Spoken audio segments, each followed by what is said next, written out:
one person who'll be trying to make sure, no more than last weekend, that results don't go Peamoutn's way and that they can themselves secure the title is Becky Watkins of Wexford Youths, who face Shells in a top-of-the-table clash. Winner take all, losers could end up with nothing. So it's win at all costs on Saturday evening. Becky joins us now. Becky, welcome to the show. Hi, lads. How are you? Can you hear me? Yeah, we're good. We can hear you loud and clear all the way up from, is it Tullamore you're in at the moment? I'm actually in Maynooth at the moment, but yeah, I live in Tullamore. Yeah, so obviously you have an awfully women studying in Kildare, but also heading to play football in Wexford at the weekend. You must enjoy being in the car. I hope you've got a good podcast on when you're going down there. Yeah, my parents actually come and they bring me, so it's a long 2.5 hours, but when you're playing, it's worth it. Well, let's talk about last weekend's game. Let's start there because obviously you're well known to the folk at Peamoutn. You've spent a couple of seasons there yourself.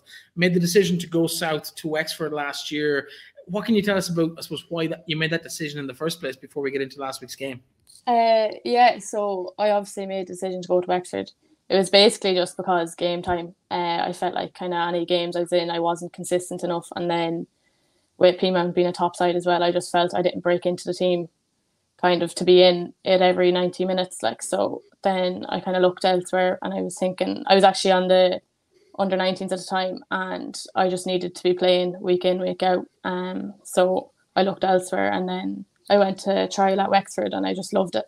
So I think from my point of view though, Breifne, you could sort of see when she was with Peamoutn coming on here and there, you're in the sort of competitions that you're in, the likes of the Stephs, the Anyas, the established players. It's not easy, but when she probably went to Wexford, it was a time where there was an opportunity there. You had the likes of Ciara Bates-Crosby trying to break through as well. So there was young opportunities. And I think it's probably been a move that's allowed you, Becky, if you say, to flourish in the last year. You've played a lot of games, started a lot of games, and you can see how much it's helped you to develop.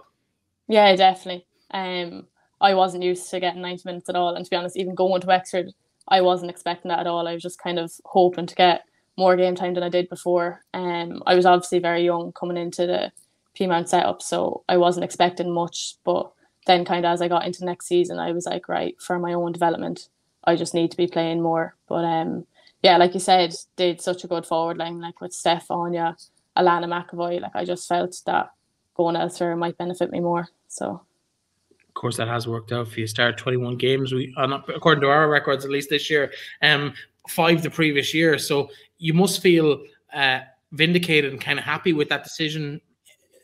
What's your thoughts on kind of the move now? Has it worked out?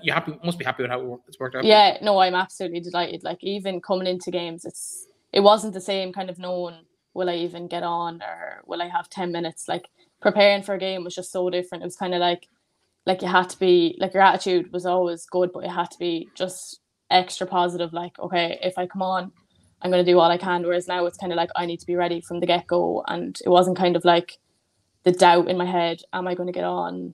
Am I good enough to start? It's kind of like they trust me now and I'm more than likely going to be starting at the weekend, like hopefully anyway. How do you compare, say, the game the weekend to maybe you started in the Champions League against Glasgow over there? How do you compare the sort of, the two big high-profile moments, one probably unexpected, where now you go into this weekend being one of the mainstays in the youth team? Yeah, Champions League was definitely unexpected. I'd only kind of started training with Peamoutn, and then at 16 I was told I'm going to be starting and just up top for them. So that was obviously mad. But yeah, I think confidence-wise, like I'm a lot more happier in myself going into this game at the weekend. I'm like, right, I've put in a few good performances and hopefully I will contribute to Wexford's performance to get over the line on Saturday. If we cast right back just before we get on to the next week's game in full, last week, Peamoutn, of course, what does it feel like going back in there as an away player into the other dressing room wearing the different jersey, kind of trying to bring down a team you've been part of for the last 2 years, and I suppose ultimately doing that in the end? Yeah, I actually was happy enough. I wasn't overly nervous. Like I feel I kind of left on good terms with everyone. I'm still friends with a lot of the girls. Get on well with the managers and stuff. It was just obviously weird coming in and you're just kind of greeting them, but you don't want to be overly friendly, obviously. So you're just kind of being civil until after the match. Then you can chat away and hug or whatever. But yeah, no, it was definitely weird. You're going into a different dressing room, different girls, different teammates. But yeah, no, it was grand. In terms of Saturday, was there any thoughts back to the game that was played on the Friday night in Peamoutn earlier in the season where Wexford, it's fair to say Wexford didn't show up and Peamoutn had a field day that night? Was there any real sort of I think thoughts of that coming into it? Yeah, that was definitely in the back of our heads. Like we even said during the week, we did come and they did batter us that day. So I think we were out to get a bit of revenge, but I think we got it in our own way. In terms of the game on Saturday evening, it's winner take all, as you said, but then again, defeat or a draw for both sides, and neither could end up winning the league title. What do you do different in a week with a big game, or do you do anything different than you might have in the recent weeks ahead of a game like this against Shells on Saturday night? I think just kind of adjusting it a bit. So obviously last week was a really tough game as well.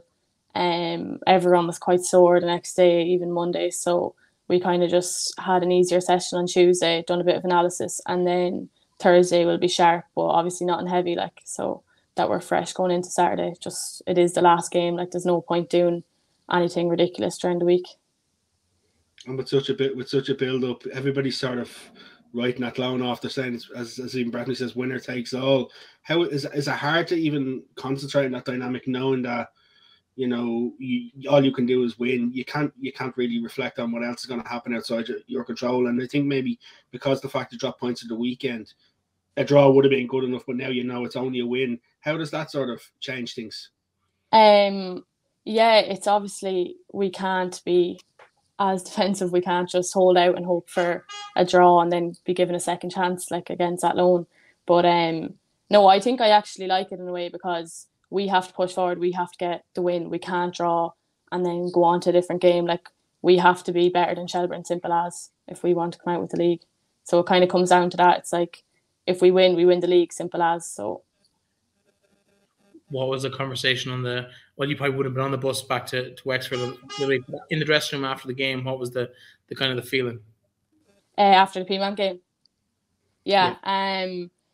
I think after us equalising the last few minutes, we were on a high. We didn't know were we to celebrate or were we to just be kind of disappointed that we didn't get to win. But I think the fact that we had knocked Peamoutn out and that we were definitely still in a very good chance to win the league, we were on cloud nine. Like, after scoring the goal so late on, like, I'm not going to lie, after they went 3-2 up, we were kind of like, oh no, there's only a few minutes left. Is this over? But yeah, I think just to get the goal back, we were absolutely delighted.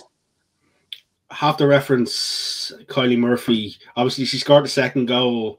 Such an inspirational leader, and it's all evident what she does. You listen to the interview after the game with the League of Ireland socials, and she references the younger players, and you see the likes of Anya Walsh, Jess Lawler scoring. It's a different age in Wexford now where the younger players are starting to deliver big performances on the big days, and I think that also helps to take a bit of the pressure off the more experienced players as well. Yeah, no, it's unbelievable. There definitely is a huge focus on the youth in Wexford. Like, it's brilliant. Like, every time in training, Kylie's driving them on, talking to them all. Like, even I remember we were doing sprints a few weeks ago, and she had me and Avian a few yards behind her, and we had to outrun her in every sprint for us to have done a sprint successfully. Like, it was just insane, but like, it's just phenomenal the work that she puts in. So were you having to like keep up with her? So if she that didn't count as a number. Yeah, so if she... How many did she beat you in? We won't discuss that. You finished up last. Yeah. I love that, but like, even from a Wexford point of view, like, Alan Malloy gets injured just after the under-19 international break. A lot of talk is, are Wexford gone? Wexford this, they're missing this and they're missing that. Was it hard for you guys as a group? Because a lot of people are putting the spotlight on to say, oh, Ellen's gone, they're not going to do anything, or Ellen's gone, they won't be successful. What's that like? Because A, it's a lot of pressure on the likes of Ellen, but what's it like for you as a team? Obviously, everyone was absolutely gutted with Ellen's injury because she is one of the major players for us, and she kind of had an influence in the goals or setting up most goals. But yeah, I think actually it's been obviously negative, but it's been positive in a way because all of us have kind of had to step up and give that extra percent. Like I feel even myself, right, we're down a huge loss. Everyone else has to be better. Like Emma Walker and Jess Lawler who have come on, they know they've huge boots to fill. So I don't know, I think the morale, everyone's kind of like, do it for Ellen as well. Obviously Della's injured as well at the moment, but like even in that loan, like I know things didn't go our way, but we were just looking at her and what she would do to be on that pitch. Like it's just outrageous, and the discipline she has. So I think everyone in the back of their heads was just like, if we can't do it for ourselves, do it for Ellen, because it just means absolutely everything to her, like it should. Yeah, of course, Ellen highly involved in that World Cup qualification as well in recent weeks. I suppose yourself, one interesting note, I'm just looking back to your stats here. You started more games for Ireland last season than you did for Peamoutn. Been part of that under-19 team, getting that opportunity to really excel at an international level. With girls qualifying, I know you haven't been involved really up to now. Is that an ambition? Is that realistic? Is that something you'd have in the back of your mind going, if I really put the effort in for the next 6 or 8 months, there's a small chance, there's a little chance that I could be on that flight to the South Hemisphere? Yeah, absolutely. Yeah, so kind of coming from the 19s, it's kind of been a gap for me at the moment, but it's definitely something I will be like aiming towards. Like it would be, I don't even know how to describe what it'd be if I got some sort of call up, but yeah, no, it definitely is what I'm working for. And sure, obviously starting loads of games this season, I think I'm working towards that, like where I wasn't really kind of anywhere in the spotlight when I wasn't kind of getting game time. No one really knew who I was. So I'm hoping after the first season in Wexford and then next season things hopefully get even better. Is it fair to say, even in yourself, since you come into the league, physically you've got an awful lot stronger as well? If you look at it from when you first come into now, you can see a lot more powerful and things. Is that something you're working on? Yeah, definitely. So being only 16, 17 coming in and you're up against really physical defenders and you're sent forward trying to hold up the ball for your team, you kind of know straight away when you feel the push in the back if you're going to fall over the ball or if you're going to be able to hold it up. But yeah, I think I've kind of adjusted with that from training with girls who are so experienced and stronger than me, and then just doing work myself, like obviously gym work and stuff. In terms of, I suppose, the difference this year in what you've been doing away from the pitch, maybe talk to us about, I suppose, the work that you've done in the gym or at training to kind of improve physically and tactically as you go along. Yeah, so it was kind of harder for me to be able to train with some sort of boys team because I was so far away from Wexford. But so apart from gym sessions that you're given from Wexford or ones you're doing on your own, typically that'd be 2 or 3 times a week. Like it'd be reduced now. Like I'd probably only be doing 1 this week with the college because it's such a big game at the weekend. You don't want to be sore anyway. So I was training then there was a few local girls then from Midlands. We were all training together with Gary Seary and FAI. He'd done a few sessions for us all, and like the benefits were just outrageous. Like he'd have the whole session plan done, and just it was brilliant for sharpness and stuff. Like and then even when I had to take a break for leaving cert, so I done sessions with him to kind of try keep up my sharpness whenever I could instead of kind of traveling. It was just local, so I'm grateful for that. That must have been difficult for you because I know a couple of the Wexford girls stepped away for the studies and stuff like that. Was it hard watching on from the sidelines? Yeah, you just kind of had the guilt, stepping away and just feeling bad after letting down the girls really, because you're after coming into this team, haven't really proven myself at all, and then you kind of have to come out because things just got a bit too much. But yeah, it was definitely hard just watching and cheering on and hope that they'd get the result. But look where they are now, so they done fine. I think people understand the pressures on people at that stage of their lives. They get the trade-off of the two.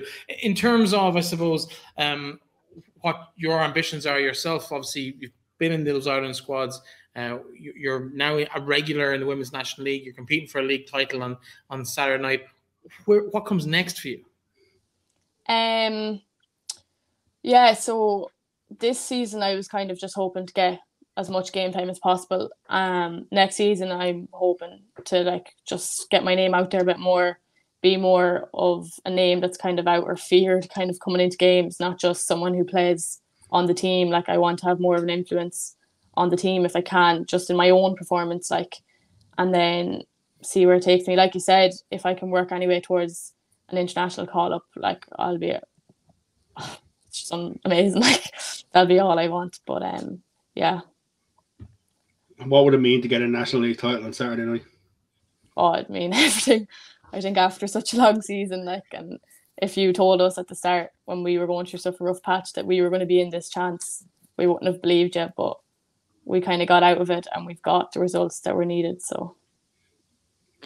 You mentioned doing the Leaving Cert this year, obviously, and you're studying in Peamoutn at the moment. The college's scene is fairly vibrant at the moment. I saw a team sheet from, I think it was Galway last week. That was scary in terms of the talent that's at their disposal. What's the setup like in Peamoutn? Are you playing football in Peamoutn? Yeah, we actually just had training there before the podcast. But Peamoutn's actually a very good setup. They kind of surprised me the minute I came in. It was so professional. But so many women's National League players are in, and there's even girls who's actually stopped playing football at all, but they're outrageous. Like the shots they're pulling off in training, like the training's just like, I kind of thought, okay, college football, it probably won't be as serious as women's National League or whatever, and obviously it is a different standard, but some of the girls are just outrageous. Like you have Leah Doyle, Erin Fildara, Sarah Kiernan, she's after leaving now, but like just unbelievable. I think just on that Galway one, Breifne, I think I remember hearing, I think it's 12 underage internationals in Galway and playing college football. Like it's great for the progress, and I think that things like that, strong college league, obviously has massive impacts for the women's National League as well, because they go hand in hand. Yeah, what I'm actually loving about it is I'm getting to train nearly every day with it. So I've club training on a Tuesday, and then I've college training Monday or a college match on the Wednesday. So instead of me kind of having to go out and doing stuff myself, I'm kind of forced to do it within the team, and I have other players who are training with me, and they're at such good standards. So yeah, I'm just looking at that team the other day. Leah Brady, Aoife Thompson, and Anna Fahy amongst the substitutes. You know, so that's kind of the level of players that the Galway have at their disposal. Scandalous, like. But the college scene has always been vibrant and always been that kind of bridge. You talked about it earlier, about that gap between under-19 internationals and the senior side at an international level. There is a college scene there as well. I don't know if it's still part of the World University Games. It definitely was up to recently, but I think it's kind of been dropped out of the program for the World University Games, which is a shame because it did fill that gap. And it was kind of like going to a World Cup, and we probably would have seen you there over the next couple of, the next 2 or 3 years or whatever it might be. But Becky, in terms of the weekend, what's the hope? What's the celebration? No cup final to save yourself for if all goes well? No cup final to save ourselves. So I think every last ounce of energy needs to be given this weekend. But I'm confident in our ability. Like I think we're probably the underdogs going into it, but I like it that way. I think we have every chance of beating them. Obviously we can't draw or we can't lose, but like I think if we just play our own game and we focus on us and we go at them, hopefully we can be successful. Is having it at home an advantage? Definitely, yeah. I'm way more looking forward to it being at home. You have your own crowd. Like obviously there will be loads of Shell supporters as well, but just with TG Carter and everything, like it just, and then if we get to win, you're at home for it. Like there's no traveling back for it. I don't know. It just kind of tops it off, to be honest. I know you're used to having cameras at games now because of, I suppose, LOI TV over the last few seasons. So it's not as unique a thing, but having the TV crew there and the lights and just that kind of a buzz of live TV, and I'm sure it brings you added, I suppose, added awareness from people who might not necessarily be tuning in on a weekly basis. Do you notice that as a player, or is it even mentioned in the build-up to games? No, it definitely is. It obviously adds to your nerves a bit when you're seeing the camera and it's all professional and the commentating and everything. But we're not professional. What? Sorry, go on. Yeah, no, I think it's such a good opportunity for families and stuff. Like I'm getting so many texts off cousins and everything that are watching the game, and it just helps them keep up with it instead of driving 2.5 hours to Ferrycarrig. They're still able to be there. I think it kind of makes it a bit more special to us as players. Like I kind of realise, okay, like we're actually doing really well to be here, and we actually should be proud of ourselves and where we've come. So it kind of makes it a bit better, I suppose. I have one final question for you, and I suppose it boils down to what you've just said about the 2.5 hour round trip. You're not a million miles from Athlone. Has that thought ever crossed your mind? Did that come up as an option last year? Yeah, no, it definitely did. Obviously, when I was considering the Leaving Cert, I was like, Athlone only half an hour away, would have been ideal. But I just found when I went to Wexford, it was just a whole different feeling. Like, I just loved it straight away. The girls were just amazing. Like, and nothing against Athlone. Like, I still have loads of respect for them. Sure, look how well they're doing. They could be in for a league or cup. But yeah, no, it just kind of came down to when I went to Wexford, I just had that feeling kind of straight away that this is the club I want to be in and this is where I think I'm going to get on best. So that was kind of it. Well, you're one game away from potentially winning the league, so we can't knock that decision from any angle. Becky, so great to have your company for the last 20 minutes or so. Thanks very much for joining us, and the very, very best luck to you and your side in the game on Saturday evening. Thanks for joining us. Thanks a million, lads.